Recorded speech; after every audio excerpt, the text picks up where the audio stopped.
अब हम करेंगे F1। जो आपकी बुक में F1 दे रखा है वो है 1 to 1 1 2 1 5 6 2 3। ये आपका F1 दे रखा है। हम इसको सॉल्व करेंगे। हमें पता है कि स्टैटिस्टिक्स को सॉल्व करने के लिए हमारे पास कितने मेथड हैं, 3 मेथड्स हैं। तो हमें 3 मेथड्स का नाम पता होना चाहिए, हमारे पास क्या क्या कौन कौन से मेथड हैं। तो मैं आपको ऐसे नहीं कि भी पहले आप फॉर्मूला याद करो एंड उसके बाद आप क्वेश्चन सॉल्व करना है आपको, नहीं। हम क्या करेंगे, हम क्वेश्चन भी सॉल्व करते जाएंगे, फॉर्मूलाज भी करते जाएंगे।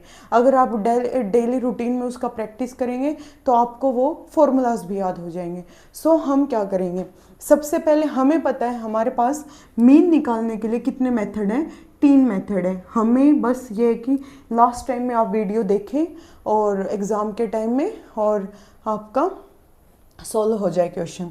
तो फर्स्ट मेथड अपना आता है डायरेक्ट मेथड, सेकंड आता है अपना assumed mean method assumed mean, and third आता है अपना स्टेप डेविएशन मेथड। ठीक है बच्चों, अभी देखो हम करते हैं, स्टार्टिंग करते हैं अपना डायरेक्ट मेथड से।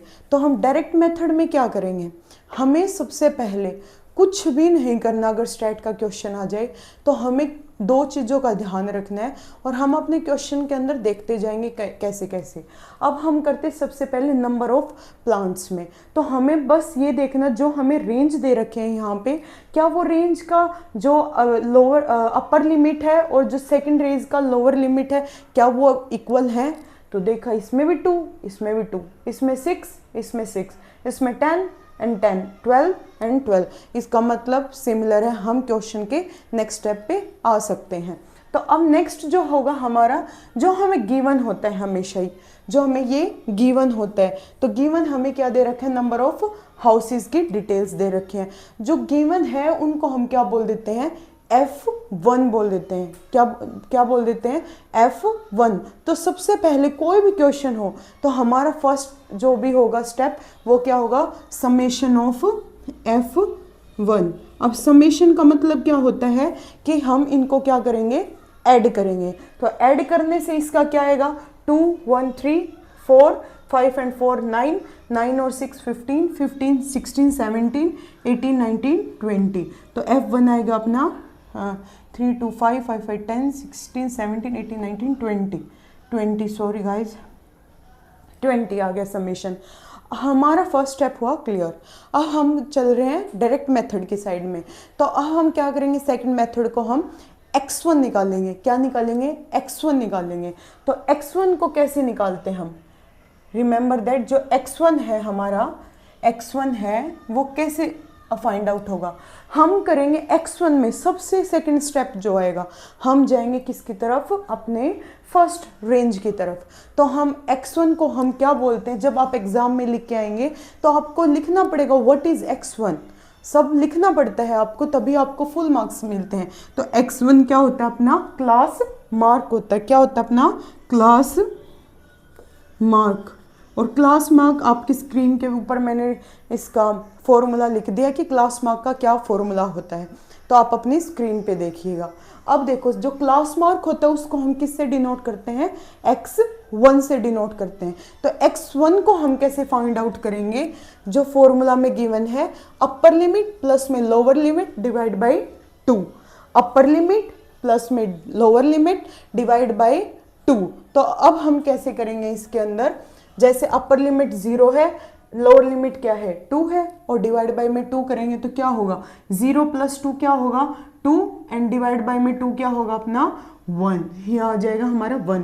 यहाँ है 4 एंड 2, तो 4 प्लस 2 क्या होता है 6, और 6 डिवाइड बाय में 2 क्या होगा अपना 3 हो जाएगा। अब ये 6 प्लस में 4 10, और 10 डिवाइड बाय में 2 क्या हो जाएगा अपना 5 हो जाएगा। 6 और ये है 8, तो 6 और 8 कितना होता है अपना 14, 14 बाई 2 कितना हो जाएगा अपना 7, ये 10 और 8, 18, 18 बाई 2 कितना हो जाएगा अपना 9, ये है 10, ये है 12, अपना 22 बाई 2 क्या हो जाएगा अपना 11। अब है 12 और 14, 26, 26 डिवाइड बाई 2 कितना हो जाएगा 1 3 हो जाएगा। कंप्लीट x1 भी अपना हो चुका है। अब हम फर्स्ट क्या कर रहे हैं, डायरेक्ट मेथड कर रहे हैं। तो डायरेक्ट मेथड में हमें बस x1 निकालना है, उसके बाद बहुत ज़्यादा इजी है ये मेथड। इसमें हम नेक्स्ट जो निकालेंगे वो निकालेंगे f1 x1। अब आपको हमेशा जो मैं ट्यूशन क्लासेस करवाती हूँ तो उसमें स्टूडेंट्स को क्या प्रॉब्लम होती है, उनको ये ही नहीं पता होता कि f1 और x1 होता क्या है। किसी भी चीज़ को मान लो हमने लिख दिया a b, इसका मतलब होता है a इंटू में b। तो f1 और x1 का जो मीनिंग होगा वो क्या होगा, f1 इंटू में x1 होता है। Okay, got my point. तो हम f1 इंटू x1 करेंगे, हमारे पास x1 दे रखा है और f1 दे रखा है, तो इसकी मल्टीप्लिकेशन यहाँ करेंगे हम। तो यहाँ पे क्या है 1 1, यहाँ क्या है x1 1, तो हम 1 निकाल लेंगे। अब यहाँ क्या है 2 और यहाँ 3, 2 3 जा 6 हो गया। 1 इंटू 5 5 हो गया। 5 इंटू 7 35 हो गया। 6 9 54 हो गया। 11 2 जा 22 और 13 3 जा 39। अब हम इसका करेंगे क्या, समेशन। समेशन ऑफ इसका हम कैसे करते हैं, स्टूडेंट्स को एडिशन में भी प्रॉब्लम है, जो वीक स्टूडेंट है मैंने बताया, मैंने उनके लिए वीडियो बनाई है क्योंकि मैं ट्यूशन भी वीक स्टूडेंट्स का ही लेती हूँ। तो अभी देखते हैं हम इनका कैसे करते हैं। हम इसमें सब कुछ यूनिट डिजिट मान लेंगे। अभी मान लो क्या है, ये 2 डिजिट मैक्सिमम का है, तो हम यहाँ पे 0 0 कर लेंगे।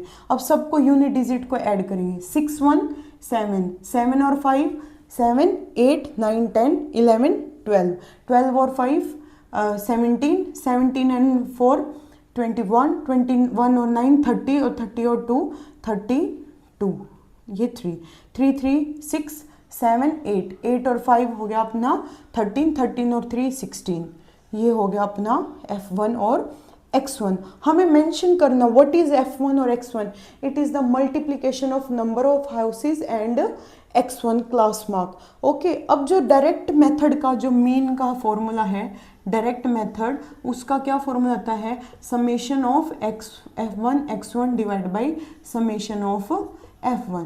तो अब f1 x1 कितना है अपना 162 है, 162 डिवाइड बाई अपना f1 कितना है 20 है। ओके, अब देखो इसमें हम करेंगे 20 को हम क्या लिख सकते हैं, 2 इंटू में 10 लिख सकते हैं। 2 इंटू 10 20 हो गया।